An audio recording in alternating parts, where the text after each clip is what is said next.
শুভ সন্ধ্যা। Education with RP আমার YouTube চ্যানেলে সবাইকে স্বাগত। আজকে আমরা কর্মকারক নিয়ে আলোচনা করব। নেক্সট ক্লাসে আমরা দ্বিতীয়া বিভক্তি নিয়ে আলোচনা করব। নইলে দ্বিতীয়া বিভক্তি নিয়ে আজকে ক্লাসে আলোচনা করতে গেলে ক্লাসটা অনেকটা বড় হয়ে যাবে। তো চলো জেনে নিই যে কর্মকারক কাকে বলে।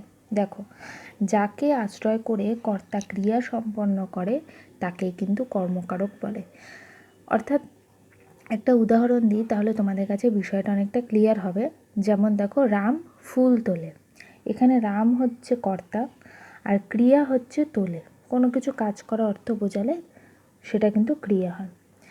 তা এই যে ক্রিয়াটা কাকে আশ্রয় করে সম্পন্ন হচ্ছে, এই ফুল এই পদটিকে আশ্রয় করে কিন্তু সম্পন্ন হচ্ছে।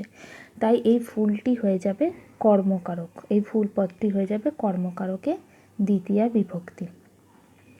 সাধারণত আমরা জানি কী বা কাকে দিয়ে প্রশ্ন করলে কর্মকারক পাই, কিন্তু সবসময় কিন্তু কী বা কাকে দিয়ে প্রশ্ন করলে আমরা কিন্তু সঠিক কর্মকারককে কিন্তু বের করতে পারি না। এইটা একটা বৈশিষ্ট্য যে এভাবে বের করা যায়, কিন্তু সবসময় এই বৈশিষ্ট্যকে কাজে লাগিয়ে কিন্তু কর্মকারক বের করা যায় না। এই প্রসঙ্গে একটা ভিডিও আসবে, তাহলে তোমাদের কাছে বিষয়টা আরেকটু ক্লিয়ার হয়ে যাবে।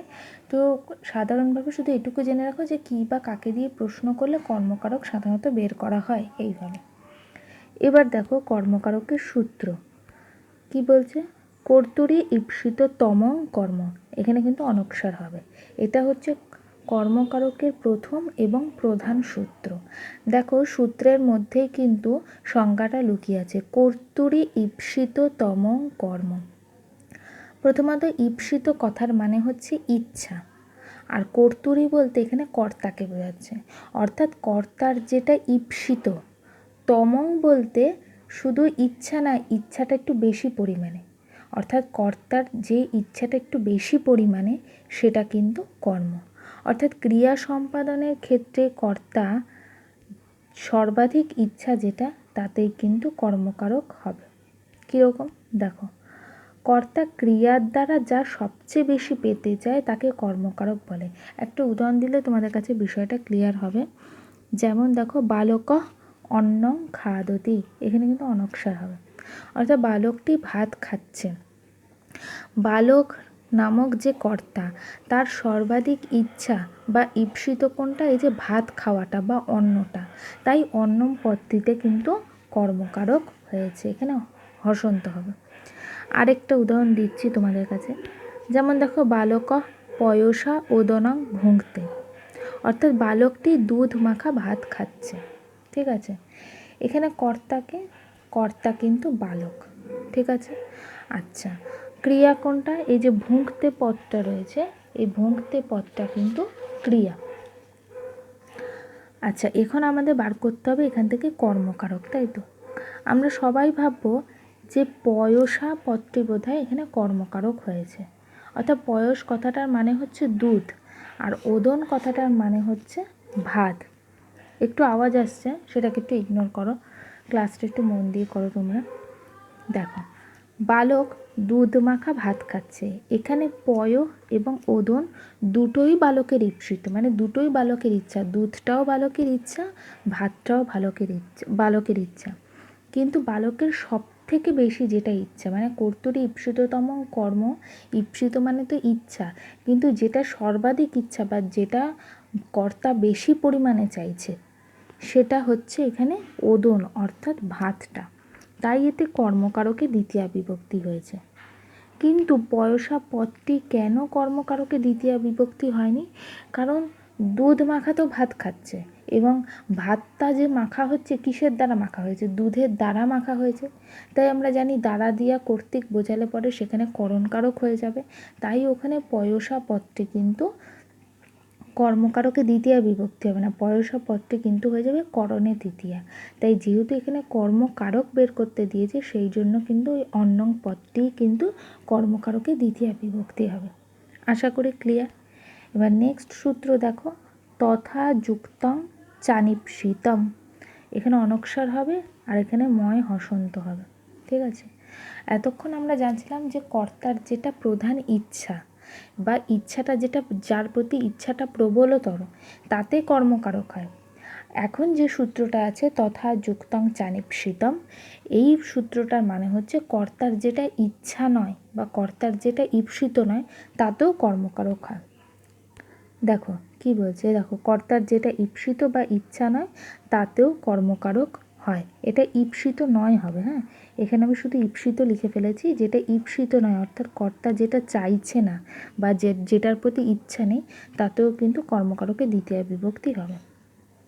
কীরকম দেখো, বালক অন্ন, এখানে অনস্বর হবে, ভুং জ্ঞান বিষং ভুঙ্কতে, অর্থাৎ বালকটি ভাত খেতে খেতে বিষ খেয়ে ফেললো। ঠিক আছে, তা এখানে তোমাকে যদি কর্মকারক বের করতে বলে, যদি কর্তরি ঈপ্সিততম কর্ম হয়, ঠিক আছে, তাহলে কর্তার তো যে কোনো মানুষ তো বিষ খেতে চাইবে না। বিষ খাওয়াটাতে তো প্রত্যেকটা মানুষের অনীহা থাকে, প্রত্যেকটা মানুষ কী খেতে যাবে, ভাত খেতে চাইবে। তাহলে কর্তরি ঈপ্সিততম সূত্র অনুসারে অন্নং পত্তিতে কিন্তু কর্মকারক হবে। এই যে এই অন্নং পত্তিতে কিন্তু কর্মকারকে দ্বিতীয় বিভক্তি হবে। কিন্তু এই সূত্রটা কি আছে যে তথা যুক্তং চানিপসিতম, অর্থাৎ কর্তার যেটা ঈপ্সিত নয়, কর্তার যেটার প্রতি কোনো ইচ্ছা নেই তাতেও কর্মকারক হবে দ্বিতীয় বিভক্তি। এই যে বিষ খাওয়াটা, এই যে বিষং ভুক্তে, কেউ তো স্বেচ্ছায় বিষ খায় না, তাহলে এই বিষ পত্রিতে কিন্তু হয়ে যাবে কর্মকারকে দ্বিতীয় বিভক্তি। দেখো বালকটি ভাত খেতে খেতে বিষ খেয়ে ফেললো, ঈপ্সিত ছিল ভাত খাওয়া, অনীপ্সিত ছিল বিষ, অনীপ্সিত মানে ইচ্ছা ছিল না, তাই বিষং পদটিতে দ্বিতীয় বিভক্তি হয়েছে। ঠিক আছে, আমরা এতক্ষণ জানছিলাম যে কর্তার যেটা প্রধান ইচ্ছা বা ইচ্ছাটা প্রবলতর কর্তার, তাতে কর্মকারকে দ্বিতীয় বিভক্তি হয়। আবার কর্মকারকের দ্বিতীয় বিভক্তি এটাও হয় যে বিষয়টা বা যার প্রতি কর্তার কোনো ইচ্ছা নেই, ঠিক আছে, তাতেও কিন্তু কর্মকারকে দ্বিতীয় বিভক্তি হবে। যদি এই বাক্যে অন্নং পত্রিতে যদি দাগ দেওয়া থাকতো তাহলে কিন্তু কর্তরি ঈপ্সিততম কর্ম অনুসারে, এই সূত্রানুসারে অন্নং পত্রিতে দ্বিতীয় বিভক্তি হতো। ঠিক আছে, আর যদি বিষং পত্রির তলায় দাগ দেওয়া থাকতো তাহলে কিন্তু তথাযুক্তম চানিপসিতম এই সূত্রানুসারে বিষং পত্রিতে কর্মকারকে দ্বিতীয় বিভক্তি হয়েছে। কারণ তোমরা জানো যে যখন কোনো বাক্য দেবে তার থেকে কারক বিভক্তি নির্ণয় করতে দেবে, যে পদটি কারক বিভক্তি নির্ণয় করতে দেবে সেই পদটির তলায় নয় এরকম একটা আন্ডারলাইন করা থাকবে, নয় সেই পদটিকে মোটা অক্ষরে হাইলাইট করা থাকবে। আরেকটা উদাহরণ দিচ্ছি, বিষয়টা তোমাদের কাছে আরও ক্লিয়ার হয়ে যাবে। যেমন গ্রামং গচ্ছং ত্রিনং স্পৃশ্যতি, এখানে ত্রিনংয়ে কিন্তু মূর্ধন্য হবে, হ্যাঁ, আর গচ্ছনে কিন্তু নয়ের তলায় হসন্ত হবে। ঠিক আছে, অর্থাৎ দেখো কি বলছে এখানে না, দেখো এখানে এই ক্লাসে অনেক যে বাক্য রচনাগুলো আমি তোমাদেরকে করাচ্ছি কিছু কিছু জায়গা না অনেক ভুল আছে, মানে টাইপ করতে গিয়ে হয়তো অনস্বর আসছে না বা হচ্ছে মূর্ধন্য আসছে না ঠিক করে। তো যেইগুলো ভুল আছে আমি পড়ানোর সময় তোমাদেরকে সেই ভুলগুলো বলে দেবো যে এখানে এই ভুলগুলো আছে, তোমরা সেই বিষয়টা ক্লিয়ার রাখবে। দেখো গ্রামং গচ্ছং, এখানে গ্রামঙে কিন্তু হসন্ত হবে, গচ্ছনে নয়ের তলায় হসন্ত হবে, গ্রামঙে অনস্বর হবে, আর ত্রিনঙে এখানে কিন্তু মূর্ধন্য হবে। তারপর কি বলেছে, স্পৃশ্যতি। দেখো অর্থাৎ গ্রামে যাচ্ছে, আর তৃণং স্পৃশ্যতি মানে ঘাস পাতা যে রয়েছে, ঘাস, ঠিক আছে, বা তৃণ রয়েছে সেগুলোকে স্পর্শ করছে। ঠিক আছে, এখানে কর্তা কিন্তু হাইড করা আছে, কিন্তু আমরা জানি যে গ্রামে যাচ্ছে মানে কোনো একজন ব্যক্তি গ্রামে যাচ্ছে, তাহলে তার উদ্দেশ্য বা তার ইচ্ছাটা কিন্তু গ্রামে যাওয়া, তৃণগুলোকে স্পর্শ করার কিন্তু তার কিন্তু সে ব্যাপারে কিন্তু কোনো আগ্রহ নেই, কর্তা কিন্তু সে ব্যাপারে উদাসীন। যদি গ্রামং পত্তির তলায় যদি দাগ দেওয়া থাকতো গ্রামং গচ্ছং তৃণং স্পর্শতি না স্পৃশ্যতি, তাহলে যদি এই বাক্যটা দিত আর এরকম গ্রামং পত্তির তলায় যদি দাগ দেওয়া থাকতো তাহলে আমরা অবশ্যই করতাম কর্তরি ঈপ্সিততম কর্ম সূত্রানুসারে গ্রামং পত্তিতে কর্মকারকে দ্বিতীয় বিভক্তি হয়েছে। কারণ কর্তরি ঈপ্সিততম কর্ম এই সূত্রানুসারে তো কর্তার যেটা প্রধান ইচ্ছা, এই বাক্যে কর্তার প্রধান ইচ্ছা কোনটা, গ্রামে যাওয়াটা কর্তার প্রধান ইচ্ছা। ঠিক আছে, আর যখনই এই বাক্যটা দেবে, হয়তো দিল তৃণং স্পর্শতি, এর তলায় দাগ দিয়ে দিল, বা এই লাইনটাকে হয়তো এই পদটিকে হয়তো হাইলাইট করে দিল, তখন কিন্তু হয়ে যাবে তথাযুক্তম চানিপসিতম সূত্রানুসারে তৃণং পদটিতে কিন্তু কর্মকারকে দ্বিতীয়া বিভক্তি হয়েছে। কারণ কর্তার আগ্রহ নেই বা কর্তার ইচ্ছা নেই যে তৃণটাকে স্পর্শ করা। কর্তার এখানে প্রধান ইচ্ছা বা প্রধান উদ্দেশ্য কোনটা? গ্রামে যাওয়াটা। আশা করি ক্লিয়ার হয়েছে। তারপর দেখো এরপরে আছে কি, নেক্সট সূত্র আছে 3 নম্বর সূত্র, অকথিতঞ্চ। এখানেও বানানটা ভুল আছে, অকথিত অবধি ঠিক আছে, তারপরে এই জায়গাটা হবে ইয় চয়, অকথিতঞ্চ। কি বলছে না, দুহ, যাচ, পচ, দণ্ড, রুথ, প্রচ্ছ, চি, ব্রু, শ্বাস, জি, মন্থ, মুষ, এই যে যত কটা এখানে ধাতু বলেছে, ঠিক আছে, প্রত্যেকটা ধাতুর তলায় কিন্তু হসন্ত থাকবে। এই ধাতুগুলোর যোগে কর্মকারকে দ্বিতীয়া বিভক্তি হয়। কীরকম? যেমন দেখো, যদি দুহ ধাতু ধরি, গোপ, গাং, দুগ্ধং, দগ্ধি, ঠিক আছে, এখানে কর্ম কোনটা? না এই যে গাংটা হচ্ছে কর্মকারকে দ্বিতীয়া বিভক্তি হয়েছে অকথিতাঞ্চ সূত্রানুসারে। কারণ এর যে ক্রিয়াপদটা রয়েছে, ক্রিয়াপদটা কিন্তু দুহ ধাতু যোগে কিন্তু তৈরি হয়েছে।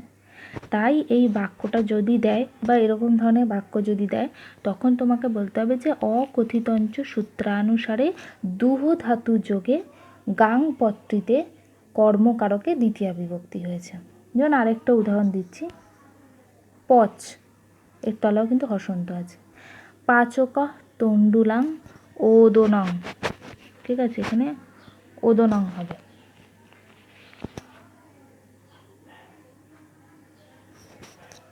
পচয়তি হবে না, এখানে হবে পচতি হবে, ঠিক আছে, প চ তি। হ্যাঁ, তাহলে কি হবে? পাচক তণ্ডুলাং ওদনং পচতি, ঠিক আছে। এখানে দেখো, আমরা সবসময় জানি যে ক্রিয়াপদকে আশ্রয় করে রয়েছে বা ক্রিয়া সম্পন্ন করছে, কর্তা ক্রিয়া সম্পন্ন করছে যে পদকে আশ্রয় করে। তাহলে এখানে পাচক হচ্ছে কর্তা, ঠিক আছে, ক্রিয়াপদ হচ্ছে পচতি, এখানে পচয়তি আছে, এটা হবে পচতি। তাহলে এই ক্রিয়াপদটা সম্পন্ন করছে কোন পদকে আশ্রয় করে? এই ওদনং পদটি আশ্রয় করে, ঠিক আছে, ওদনং পদটি আশ্রয় করে। কিন্তু এখানে পাচক তণ্ডুলান ওদনং পচতি, কিন্তু এখানে ও তণ্ডুলান পদটি কিন্তু হয়ে যাবে কর্মকারকে দ্বিতীয়া বিভক্তি। তাহলে কি হবে? অকথিতঞ্চ সূত্রানুসারে ওদনং পদটি, তণ্ডুলান পদটিতে পচ ধাতু যোগে কর্মকারকে দ্বিতীয়া বিভক্তি হয়েছে, ঠিক আছে। আচ্ছা, এবার নেক্সট দেখো, অধিসিং স্থাসাং কর্ম। অর্থাৎ এখানে ক্রিয়াপদ যে, আগে আমরা এটা পড়ে নিই কি বলতে চাইছে। উপসর্গ অধি, সবসময় অধি থাকবে, অধিপূর্বক সি, অধিপূর্বক স্থা, অধিপূর্বক আস ধাতুর যোগে কর্ম হবে। অর্থাৎ যে ক্রিয়াপদটা তৈরি হবে, সেই ক্রিয়াপদগুলো কোন ধাতু যুক্ত থাকবে? সি ধাতু থাকবে, স্থা ধাতু থাকবে, আস ধাতু থাকবে, কিন্তু সেই ক্রিয়াপদের আগে একটা উপসর্গ যুক্ত থাকবে, যে উপসর্গটা হচ্ছে অধি উপসর্গ।